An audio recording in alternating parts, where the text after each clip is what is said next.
Raphaël, 23 ans, s'apprête à faire un gros achat. Pour sa première voiture, il va dépenser 75 000 reais, soit 32 000 euros. Une banalité aujourd'hui pour la classe moyenne au Brésil, où 10 000 voitures neuves sont vendues par jour. Le pays connaît un record de vente de 4 roues et les plus gros constructeurs automobiles viennent s'installer ici.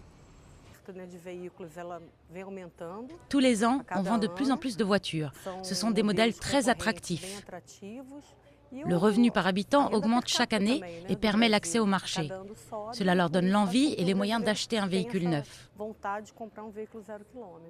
À peine touché par la crise, le Brésil affiche une croissance exceptionnelle à 7% cette année.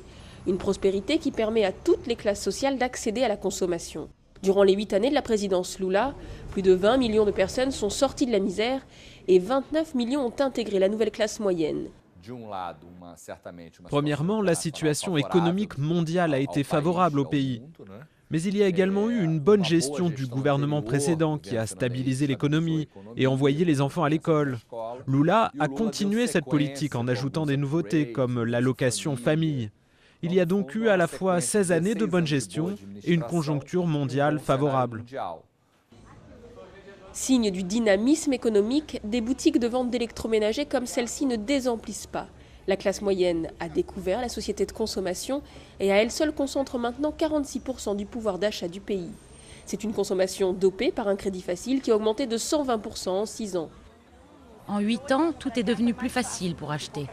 Parce qu'il y a 10 ans, avoir un crédit était très difficile. Aujourd'hui, la vie est beaucoup plus facile. Le plus gros défi pour la nouvelle présidente Dilma Rousseff sera de maintenir cette croissance et de continuer à réduire la pauvreté. Le chantier s'annonce long et difficile. Le Brésil est le pays émergent où l'écart entre riches et pauvres est le plus important.